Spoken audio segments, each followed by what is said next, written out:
Halo anak-anak kami yang terkasih, kembali berjumpa dengan saya, Pak Johannes Siregar atau Pak RG, dalam pembelajaran yang baru kali ini, yaitu pelajaran agama.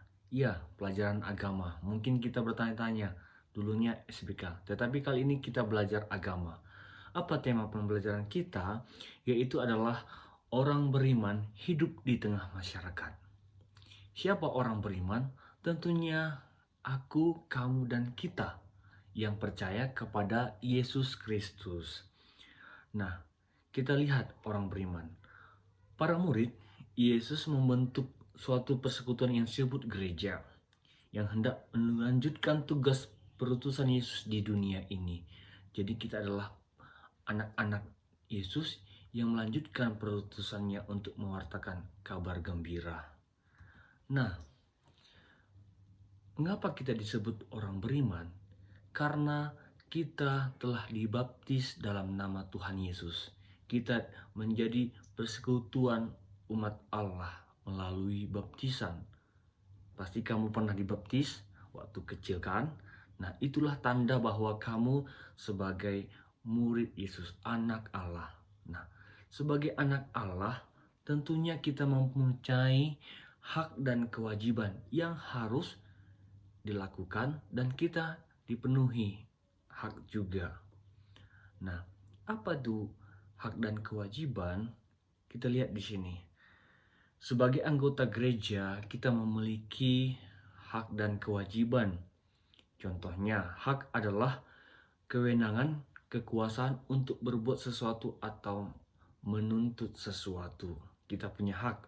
Dan kewajibannya kita juga punya, yaitu adalah sesuatu yang harus dilakukan. Ya, perhatikan, sebagai anggota gereja kita mempunyai kewajiban yang harus kita lakukan. Nanti kita akan lebih rinci memahaminya.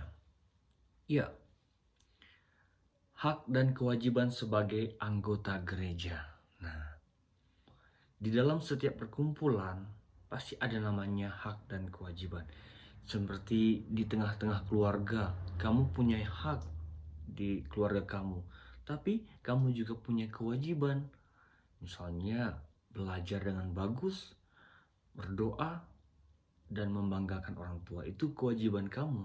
Tetapi hak kamu adalah kamu diberikan kesejahteraan melalui makanan, rumah, dan sekolah. Itu hak kamu ya. Nah, sebagai anggota gereja, kamu memiliki hak. Ya, ini tertera dalam Kitab Hukum Kanonik. Kitab Hukum Kanonik adalah buku kitab hukum-hukum dalam gereja Katolik yang harus dilaksanakan dan dilakukan. Seperti yang ada dalam tulisan ini. Ya. Sudah lihat semuanya? Ini dia penting ya. Oke. Setelah itu Bapak mau menjelaskan kewajiban kita sebagai anggota gereja. Nah, ini dapat dinamakan juga 5 perintah gereja. Kalau kita buka puji syukur atau buku lagu gereja Katolik, kita akan menemukan 5 kewajiban, 5 perintah gereja. Yang pertama, kewajiban sebagai anggota gereja ialah rayakanlah hari raya yang diutamakan, yang disamakan dengan hari Minggu. Merayakan hari Minggu ya. Kemudian, ikutilah perayaan Ekaristi pada hari Minggu dan hari raya. Yang diwajibkan, janganlah melakukan pekerjaan yang dilarang pada hari itu. Lihat, penting sekali. Nomor 3, berpuasalah dan berpantanglah pada hari yang ditentukan. Masa apa nih? Masa Prapaskah. Kemudian, mengaku dosalah sekurang-kurangnya sekali dalam setahun. Itu perintah keempat.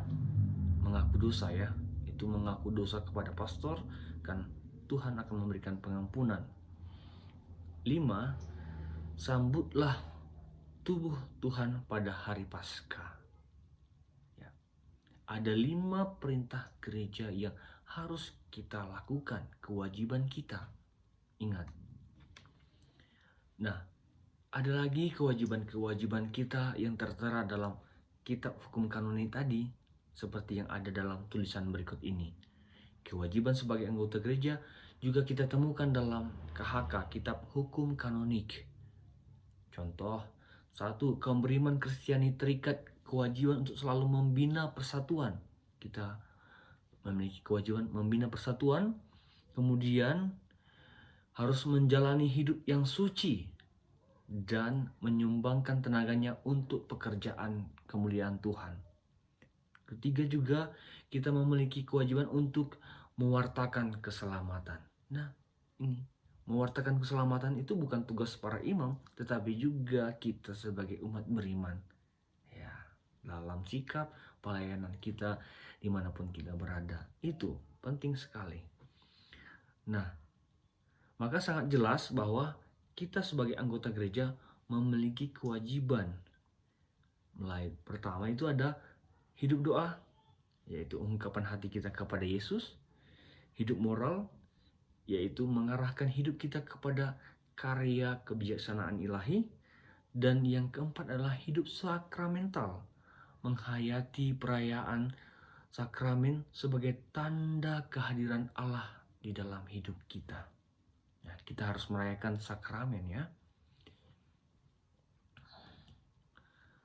Nah, tadi kita bicara soal kewajiban dan kita juga memiliki hak sebagai anggota gereja. Ya, seperti yang ada dalam tulisan berikut ini. Kamu perhatikan ya. Kaum beriman Kristen mempunyai hak untuk menerima pelayanan, ya. Berhak untuk menerima para gembala rohani, terutama sabda Allah dan sakramen. Itu kita punya hak ya. Kemudian dalam bidang liturgi juga mendapatkan pelayanan rohani, mendapatkan pelayanan sakramen, mengadakan ibadah, itu menjadi hak kita sebagai umat beriman. Dalam bidang kebebasan, hak untuk berserikat, memilih dan berkehidupan. Ya. Sebagai anggota